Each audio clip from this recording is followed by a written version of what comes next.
Hey, good evening. It's Rick here from Rock Island, Illinois. 26 March, the evening of 26 March. I'd like to talk a little hockey tonight for those friends of mine that are hockey fans. I am, of course, as you can see, I got a Maple Leafs sweat top. I also own Bruins, Blackhawks. Those are my chief teams. I also like the LA Kings, ties from the NHL team. They used to be in Manchester. We used to call the Manchester Monarchs. But I love hockey. But see, and today, the Boston Bruins, who are one of my favorite teams, followed them for years, since I was young, went to see them many times, are having a stellar season. 57 wins today. They won in a shootout over Carolina, another very good team. And so they tied a franchise record they set in 70-71 season when they had Bobby Orr, Phil Esposito, Jerry Cheevers, and all those, Ken Hodge, and all those fantastic Johnny Busick and all those legendary players back then. They tied a franchise record. They played 73 games, and they still have 9 to go because now they play an 82-game schedule.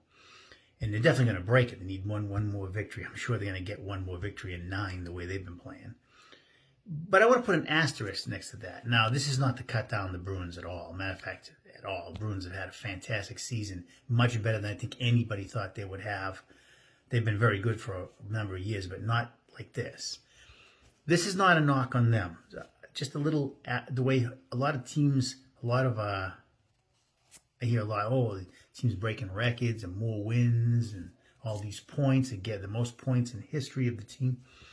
You got to put things in perspective, though. Again, not just for the Bruins. Several years ago, Tampa Bay had 62 wins, 62, 16, and 4, 128 points. Fantastic season. Of course, they went out that year 4 in a row in the first round because the playoffs, things change. But it catapulted them to win the next 2 Stanley Cups. They motivated them. But, and as we know, just because you have the most wins in the regular season has not at all meant you're going to win the Stanley Cup. But that's another conversation. But the Bruins season, 57 wins, 121 points was their highest point total ever, which was in that year when they won 57 games in 1971. And they have 119 points now. They're going to have the most points in team history. They're going to set the records, right? Okay. But here's my caveat to all the teams today that are, if you break a record of somebody like in the 70s and 80s and stuff. First of all, keep one thing in mind. Back in the 70s, up through 1973-74 season, you only played a 78-game schedule.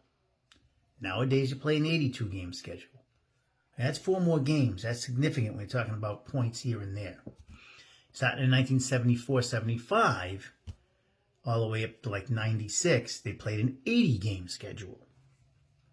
Now they play an 82-game schedule. It started in the 95-96 season. So keep that in mind, that those extra games can mean something. But here's the biggest kicker from any team nowadays that's breaking point records and all this stuff. Back up until the 1983-84 season, all games ended in regular season regulation. There was no overtime. Nowadays, you have overtime and you have shootouts. What does that mean? That means that when you won 57 games, for instance, the Bruins in the 70-71, that was 57 regulation games. They were 57, 14, and 7 was their record in 78 games. Okay? That means they had 7 ties. Nowadays, there's no ties.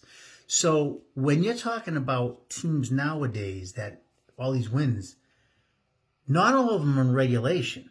Whereas back then, they didn't have the luxury of an overtime. So the Bruins have won 49 regulation wins as of today.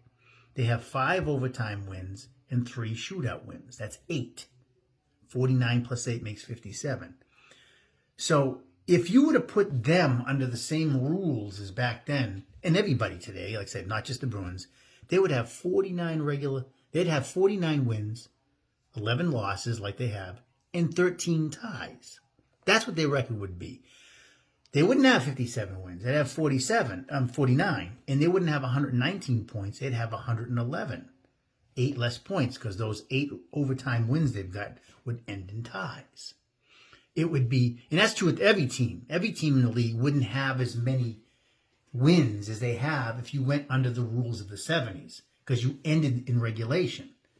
Montreal in 1977, best record ever. In 80 games, they had switched to 80 games, 68-12, 132 points. 60 wins, 8 losses, that's it, and 12 ties. But those 60 wins were all regulation wins, and they tied 12 games. Think about if you were to play overtime for those 12 ties. Team like that could have won 6, 7, 8 more wins and had 66, 67, 68 wins. Boston, who won 57 in 1971, had 7 ties. If those go to overtime, you got no, it's a no-lose situation. You're still guaranteed the 1 point, right? Which I disagree with. A lot of fans do, but you're just guaranteed that 1 point. So they still would have had the 7 points. But if they won 3, 4, or 5 of those, that adds to their win total under today's rules. And they would have had like 60, 61, 62 wins in 78 games. The Bruins, on the other hand, have 49 regulation wins. They would never be able to break that record. They're able to break it because their luxury of going to overtime and shootouts that they didn't have back then. So it's not the same type of wins. It's, and again, I'm not cutting it down. Every team is like that. But when you start saying, oh, you're breaking the record, the old record, yeah, you are, but you have many more ways to get points. See, a lot of people didn't like ties. I don't mind ties personally because in a hockey, if you have points, because if you want a point system, just like soccer has a point system, there's only 3 things you can do: win, lose, or draw. If you take away the draw, which they did in 2005, then I don't know why you need points. They don't like ties because they thought the game needed to end. Well, when you had wins, if you were, in the old days, if you had a record of 41, 27, and 14, that meant you won 41, you lost 27, you tied 14. Now it means you won 41 and you lost 41. You lost 27 in regulation, and the other 14 were overtime losses, and you got credit for that. But you really broke 500. That's it. So what they've done by keeping this overtime lost point thing, they didn't want ties. Okay, fine. So why do you have to continue to give the same 1 point when somebody loses? If you eliminate ties, then you don't need a point system. Wins and losses. Like basketball has overtime. Not as many because the way the game is, but when you go to overtime and you lose in a basketball game, they don't give you something for losing. They don't give you half a win, right? You just lose. Football doesn't go to overtime often, but when it does, you can end in a tie. We saw it this year. It doesn't happen that often. That's why they allow it. But when you lose in overtime in football, they don't say, oh, we're going to give you, like, if you have 7 wins, now you have 7.5 wins. No, you lose. That's it. Baseball, you extra innings, you can go 18 innings. You lose, you lose. There's no points. Even soccer, if you lose, you lose. There's no hockey. For some reason, the only sport that wants to give you a booby prize for losing, which is crazy. But that mentality is why teams nowadays have higher point totals than they did before, because they had that luxury of once you go to overtime, you have nothing to lose. You have a guaranteed point. And now you may be able to get the 2. And if you don't, so what? You still get the 1. They started that around 2001, 2000 season or something like that. I don't know why. Because when they first had overtime in 84 to 2000, there was a 5-minute overtime. I believe it was 5-on-5. I don't think it was 4-on-4. But if you lost in overtime, you got nothing. They still had ties back then. If it ended in a tie, it ended in a tie. But if you lost in overtime, there was no guaranteed point. They decided, I don't know what the reasoning was for it, but I think it's got out of hand personally. So my point is, when a lot of people start saying they broke these records of the great 70s teams are great with Philip, Montreal for a 3-year span in 76 to 78, those 3 seasons, won collectively 58, 60, and 59. They averaged 59 regulation wins for 3 years in a row in an 80-game schedule. Averaged 59 wins 3 years in a row. All right. Imagine if they had the rules today where you can go to overtime and get that extra point. They would have been well in the 60s all 3 seasons, and would have went up at close to 140 points all 3 seasons. An incredible run that they made.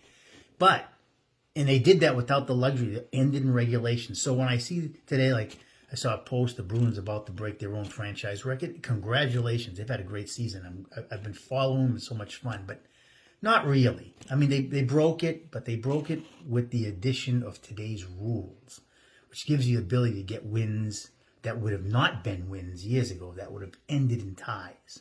They would have 49 wins right now under the old system in the 70s that ended in regulation. That's what they would be, 49 wins. Still excellent, just it's not 57. So I'm going to clarify that. It's just the rules have changed. We start talking about breaking records and breaking franchise records for every team. Points are inflated because you get that extra oomph in overtime where you get nothing to lose and you can go all out. And if you lose, who cares? You get a point anyways. And, you know, it is what it is. So that's just my conversation about hockey. But congratulations to the Bruins anyways. They've had a great season. If it winds up going to be a Stanley Cup run, it will be definitely a memorable one. It almost was for Tampa Bay a couple of years ago. They had a great 128 points, great season, and unfortunately, it didn't even go past. We did not even want to win in the playoffs. I don't think Boston's going to do that. Their season, they've been to the finals a couple of years before that, and they got a lot of veterans. I don't think they're going to do that, but we'll see. Anyways, that's my hockey talk for the night. I hope you enjoyed it. Feel free to chime in about this overtime lost point stuff and comparing 70 stats and stuff like that and see what you think. And there's no right or wrong answers, just opinion. So thank you and have a great night. God bless.